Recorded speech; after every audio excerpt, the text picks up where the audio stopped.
स्वागत है आपका न्यूजीलैंड भारत में। आपके साथ मैं हूं शारिफ इब्राहिम। बुलेटिन की शुरुआत करते हैं इस वक्त की बड़ी और अहम खबर के साथ। होटल अल्कोर का मामला है और इस मामले में 4 अन्य आरोपी लड्डू मंगोटिया, राजू भलोटिया, दीपक अग्रवाल और रजत जग्गी को मेडिकल के लिए भेजा गया है। बिष्टुपुर थाने में उनसे पूछताछ हुई है और उसके बाद मेडिकल के लिए इन्हें भेजा गया है। जांच के बाद कोर्ट में पेश किया जाएगा।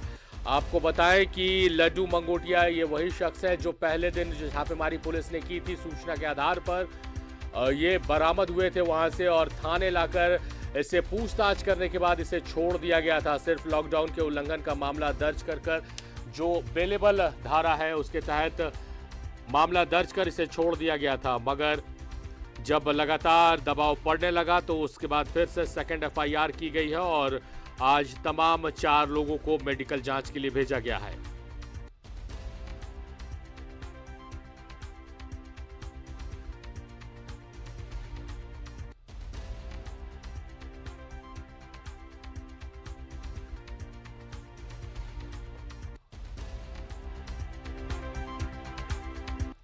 तो हमारी सहयोगी अने अमृता लगातार इस खबर पर बनी रही और वो अभी भी बिष्टुपुर थाने से हमारे साथ बनी हुई है। अनी, जिस तरह से आज 4 लोगों को मेडिकल के लिए भेजा गया उसके बाद कोर्ट में उन्हें प्रस्तुत किया जाएगा, एक स्ट्रांग मैसेज दिए है जमशेदपुर पुलिस ने कि जो भी लोग हैं अगर वो नियम कायदे कानूनों का उल्लंघन कर रहे हैं, अगर उन्हें लगता है कि उनका रसूख, उनकी पावर, उनकी पहुंच, उनका पैसा उन्हें इन तमाम चीजों को करने की इजाजत देगी तो वो गलत है।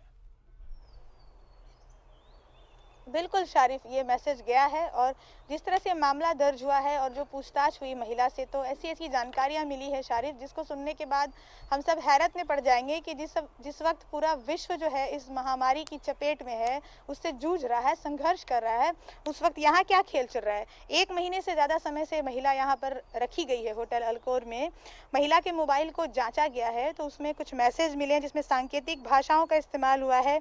1 kg 2 kg, 1 kg का मतलब महिला ने बताया 1 लाख, 2 kg का मतलब 2 लाख, यानी ये चार्जेस हैं। और इस तरह से अब तक 6 लाख लगभग महिला को भुगतान किया जा चुका है। यानी जो देह व्यापार की बात महिला ने स्वीकार की है, जो यहाँ उससे कराया गया है, उस बारे में जो बताया है, तो उसके जो भुगतान है उसको सांकेतिक भाषा में इस तरह से मोबाइल पर शरद पोद्दार के लोगों के माध्यम से इसको मैसेज भेजा जाता था और ये रेट था।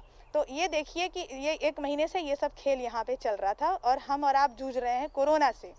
कोरोना में सोशल डिस्टेंसिंग की हम बात कर रहे हैं, घर के लोग सोशल डिस्टेंसिंग का पालन कर रहे हैं, माँ अपने बच्चे को नहीं छू रही है। ऐसे में यहाँ पर मसाज हो रहा है, स्पा खुला हुआ है, देह व्यापार हो रहा है, ये सारी चीज़ें हो रही है। रेट भी देखिए कितना हाई है, कितना पैसा है लोगों के पास। 1 लाख 2 लाख मतलब उससे तो कम है ही नहीं। तो जो भी आते होंगे वो तो कम से कम 1 लाख तो देते ही होंगे, क्योंकि और कोई सांकेतिक भाषा मिली नहीं है इसमें। इससे आप अंदाज़ा लगाइए कि इस दौर में जहाँ बच्चे अपने गुल्लक से पैसा जमा कर रहे हैं राहत कोष में, वहाँ पर ये बड़े क्या कर रहे हैं। तो ये एक मैसेज गया है कि ये गलत होता है और कानून के हाथ लंबे होते हैं और उससे कोई बच नहीं सकता है। अगर कोई दबाव आया भी तो फिर दूसरा दबाव जो है, सच का दबाव, वो आ गया और देखिए फिर कार्रवाई हो गई। अब आगे न्यायालय में मामला चलेगा और अनुसंधान होगा, फिर जिसका जो कार्य है वो करेंगे। हमने अपना कार्य किया शारिफ। अरे, होना ये चाहिए था कि मैसेजेस जो एक्सचेंज हुए हैं उसमें ये मैसेज होने चाहिए थे कि 100 kg चावल, 50 kg दाल, ऐसे मैसेजेस होने चाहिए थे, मगर सांकेतिक भाषा बना दी गई। 1 kg यानी 1 लाख, 2 kg यानी 2 लाख रुपए। इस ऐसे माहौल में, जब महामारी का माहौल है, लोग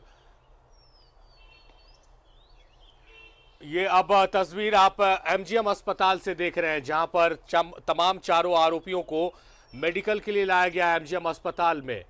ये वो 4 आरोपी हैं, इनको पहचानिए। लड्डू मंगोटिया, राजू भलोटिया, दीपक अग्रवाल और रजत जग्गी, जो मैसेज आदान प्रदान करते थे, जो मैसेज अनी अभी बात कर रही थी जिसका जिक्र उन्होंने किया है कि सिंबॉलिक मैसेज होते थे। 1 kg यानी 1 लाख, 2 kg यानी 2 लाख। होना ये चाहिए था कि राशन की बात होनी चाहिए थी कि 100 kg अनाज उठ गया है, गरीबों में बांटना है, मगर सिंबॉलिक बात होती थी कि 1 kg यानी 1 लाख। रेट तय होता था 1 लाख रुपए और ये रेट तय होता था जिस्म फरोशी के लिए। तो आप सोचिए कि इस वक्त में, इस नाजुक घड़ी में भी क्या कुछ हो रहा था।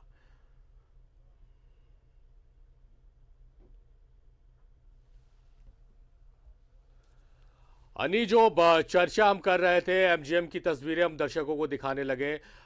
जो चर्चाएं हो रही थी कि मैसेज ये एक्सचेंज होने चाहिए थे कि 100 केजी चावल, 50 केजी दाल, ये जब मैसेजेस आते तो एक अच्छा संदेश जाता, मगर वहां पर 1 केजी सिंबॉलिक मैसेज की 1 लाख।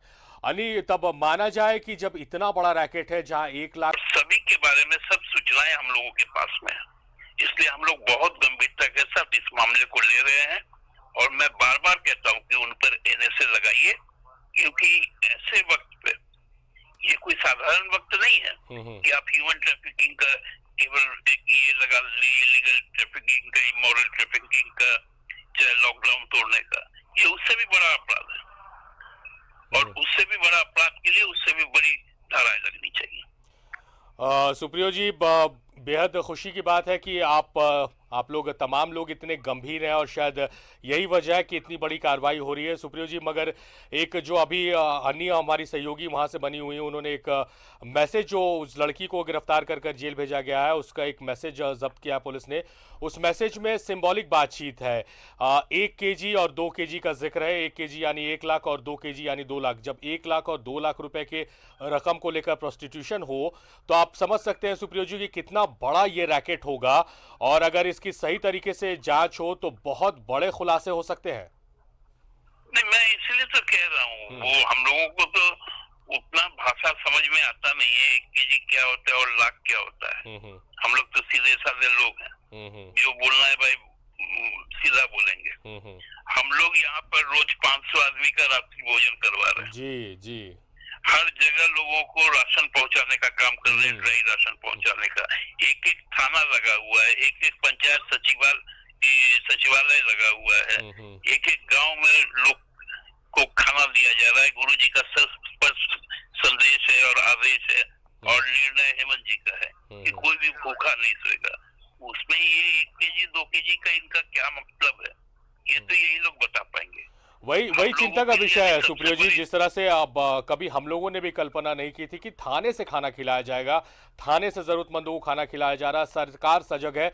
मुख्यमंत्री हेमंत सोरेन अपने हाथों से राहत सामग्री बांट रहे हैं, अपनी लाइफ की परवाह किए बिना निरीक्षण करने लगातार पहुंच रहे हैं। लगातार इस तरह की खबरें आ रही हैं और तमाम लोग लगे हुए हैं कि जरूरतमंदों की मदद की जाए। और उस दरमियान कुछ पैसे वाले लोग अगर इस तरह से हरकत करते हैं कि जरूरतमंदों की मदद ना कर अय्याशी में लिप्त रहते हैं, ऐसे वक्त में जब महामारी है, देश दुनिया तमाम लोग हलकान है और बहुत पीड़ा होती है, और आप लोग गंभीर हैं। इस बात को लेकर हम लोगों को संतुष्टि है, पुलिस प्रशासन काम कर रही है और ऐसे लोगों के खिलाफ कार्रवाई होनी चाहिए। हमारा जो कंसर्न है सुप्रियो जी यही कि अभी तमाम लोग मदद के लिए आगे आ रहे हैं। सरकार काम कर रही है, लगातार काम कर रही, बेहतरीन काम कर रही, मुझे ये कहते हुए कोई संकोच नहीं हो रहा है। और उस दरमियान इस तरह के लोग पूरी झारखंड की छवि को बर्बाद करते हैं। नहीं, देखिए, ये लोग वही लोग हैं ना जो कभी झारखंड को पसंद ही नहीं किए, ये झारखंड को लूटने का ही काम किए। और मुझे तो साफ, ये तो अभी जांच की प्रक्रिया है, लेकिन आप देखिएगा कि माहौल को बिगाड़ने के लिए इस समय का जिस तरह से लोग सक्रिय हो गए हैं, चाहे वो सांप्रदायिकता के नाम पर हो, चाहे इस तरह से घटनाओं को अंजाम देकर, ये दुर्भाग्यजनक स्थिति है। तो जमशेदपुर की ही यदि आप बात कर लें तो आप देखे होंगे कि एक सांप्रदायिक माहौल बनाने का वहां तैयारी किया जा रहा है। माननीय पूर्व मुख्यमंत्री जी वहां पर जो सब्जी वाले ठेले के वहां जाते हैं, बिना मास्क के जाते हैं, वहां कोई सोशल डिस्टेंसिंग सामने नजर नहीं आता है, और वो एकदम अपने घर से निकल के साक्षी तक आ जाते हैं। तो ये तमाम चीजों को तो देखना पड़ेगा ना, समझना पड़ेगा लोगों को। लोग अभी भी नहीं समझेंगे, अभी भी मानवता के खिलाफ ही यदि काम करेंगे। और जबकि माननीय प्रधानमंत्री जी ने अभी बहुत लोगों को संयम से रहने को कहा है। जो लोग हमारे लाखों जो हमारे मजदूर साथी हैं वो बाहर फंसे हुए हैं, उनको रोजगार कैसे मिले, उनको रोटी कैसे मिले, चावल कैसे मिले, हम लोगों के लिए ये कंसर्न विषय है। केवल कोटा नहीं, कोटा सहित पुणे में है, हैदराबाद में, बेंगलोर में है, कलकत्ता में है, उड़ीसा के कई जगह में है। बहुत सारे छात्र हम लोगों के वहां पर स्टैंडर्ड होके बैठ गए हैं, आ नहीं पा रहे हैं। कई मरीज हम लोगों के राज्य के, चाहे वो वेलोर हो, चाहे वो बेंगलोर हो, चेन्नई हो, कोलकाता हो, दिल्ली हो, ये सारे जगहों पर चिकित्सा में जाकर वहां पर फंस गए हैं। जाहिर तौर पर सरकार के सामने कई चुनौतियां हैं, लोगों को तक मदद पहुंचाना है, छात्रों को वापस लाना, प्रवासी मजदूरों को मदद करनी है, उन्हें वापस लाना है, महामारी से बचाव करना है, डॉक्टर्स की सुरक्षा, पुलिस प्रशासन की सुरक्षा, तमाम तरह के काम है सरकार के, और सरकार अपने स्तर पर पूरा प्रयास कर रही है। ऐसे में जरूरत है कि सरकार का सहयोग करे, ना कि झारखंड की छवि बर्बाद करे। बहुत बहुत शुक्रिया सुप्रियो जी, आप हमारे साथ जुड़े, धन्यवाद। बहुत बहुत शुक्रिया आपका। तो सुप्रियो भट्टाचार्य जो केंद्रीय महासचिव है झारखंड मुक्ति मोर्चा के, उन्होंने इस घटना की निंदा की है और उन्होंने साफ तौर पर कहा है कि कड़ी से कड़ी कार्रवाई हो ऐसे लोगों के खिलाफ जो झारखंड की छवि को बर्बाद कर रहे हैं। तो आपको बताया कि लगातार हम इस खबर पर बने हुए थे, जहां 4 अन्य लोगों को, आरोपियों को एमजीएम ले जाया गया, जहां मेडिकल जांच के बाद उन्हें कोर्ट में प्रस्तुत किया जाएगा। और कहीं ना कहीं हमने जो मुहिम छेड़ी थी उस मुहिम ने रंग दिखाया है। फिलहाल बहुत बहुत शुक्रिया अनी, लगातार आप हमारे साथ जुड़ी रही। मनोज, आपका भी बहुत बहुत शुक्रिया, आप भी हमारे साथ जुड़े रहे और महत्वपूर्ण जानकारियों के साथ जुड़े रहे। आप दोनों ही सहयोगियों का बहुत बहुत शुक्रिया। तो मेरे साथ फिलहाल इस बुलेटिन में इतना ही। देखते रहिए न्यूज़ 11 भारत।